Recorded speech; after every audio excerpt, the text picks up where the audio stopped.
يعلمون ما تفعلون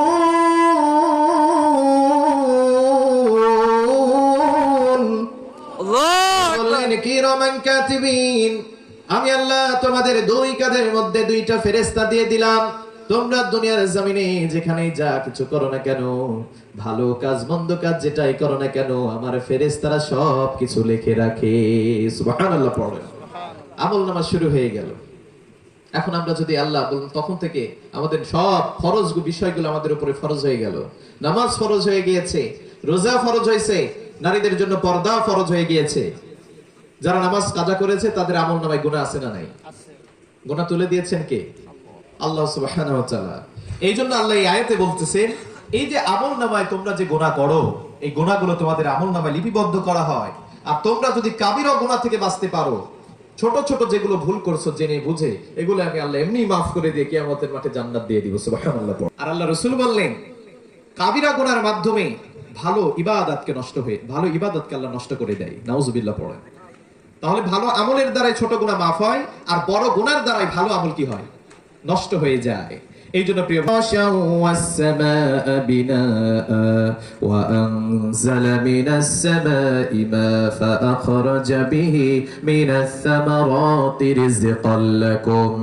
আল্লাহ বললেন, ও ঈমানদারেরা শোনো শোনো, কিনা এই জন্য প্রিয় ভাইরা, আল্লাহর আযাব থেকে যেন বাঁচতে পারি, আল্লাহর পাকড়াও থেকে যেন আমরা বাঁচতে পারি, আল্লাহ যেন তৌফিক দান করেন। সকলে পড়ি আমিন।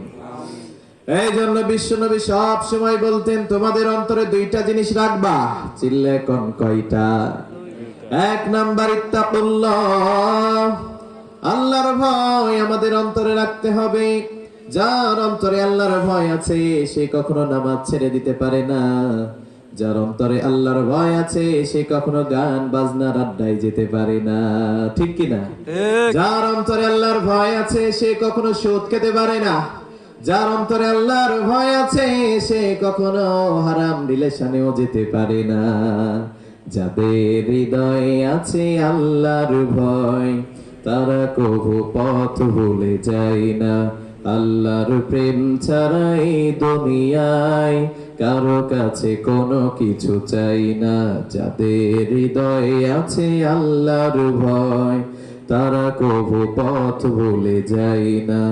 আল্লাহর প্রেম ছাড়া এই দুনিয়ায় কারো কাছে কোনো কিছু চাই না।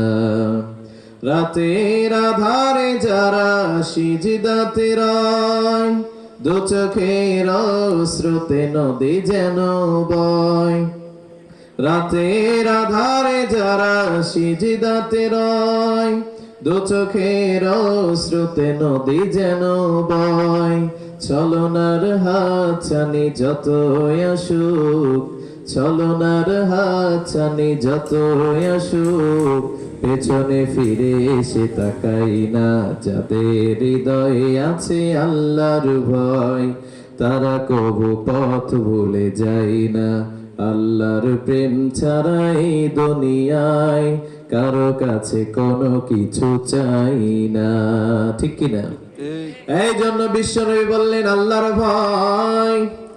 দুই নাম্বার বললেন আল্লাহর প্রশংসা।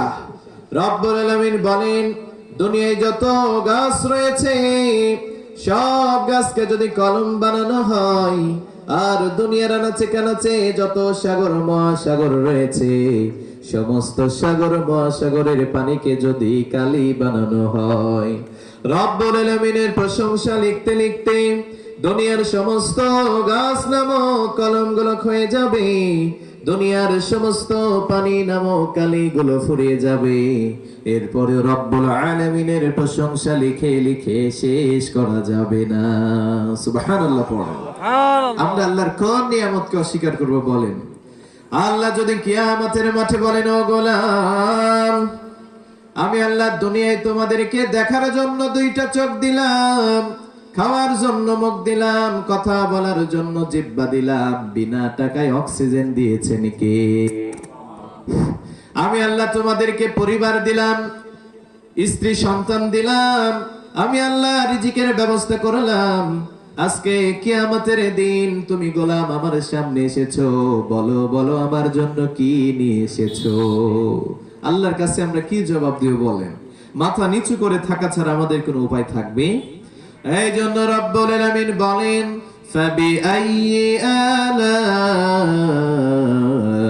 রাব্বিকুমা তুকাযযিবান। ও গোলাম, তোমরা রবের কোন নিয়ামতকে অস্বীকার করবে? ঠিক কি না? আল্লাহর কোন নিয়ামতকে আমরা অস্বীকার করব বলেন? এজন্য প্রিয় ভাইরা, আমরা কোনো নিয়ামতের শুকরিয়া আদায় করতে পারবো না। এজন্য সব সময় শুকরিয়া করব কার? আল্লাহর প্রশংসা আমরা করব। প্রিয় ভাইরা, আমরা পড়েছি লাকাল হামদু বিল ঈমান। আল্লাহর কাছে কোটি কোটি শুকরিয়া যে আল্লাহ আমাদেরকে ঈমানদার বানিয়ে দুনিয়ায় পাঠিয়েছেন, ঠিক কি না? আবার আমরা পড়লাম লাকাল হামদু বিল ইসলাম। আল্লাহর কাছে মনোনীত যেই দিন হয়, আল্লাহর কাছে ইসলাম হলো মনোনীত দিন। এই ইসলাম নামক মনোনীত দিনে আমাদেরকে জন্ম দিয়েছেন তিনি কে? এই জন্য আল্লাহ বললেন, ইন্নাদ দীনা ইনদাল্লাহিল ইসলাম। আমি আল্লাহর কাছে ইসলাম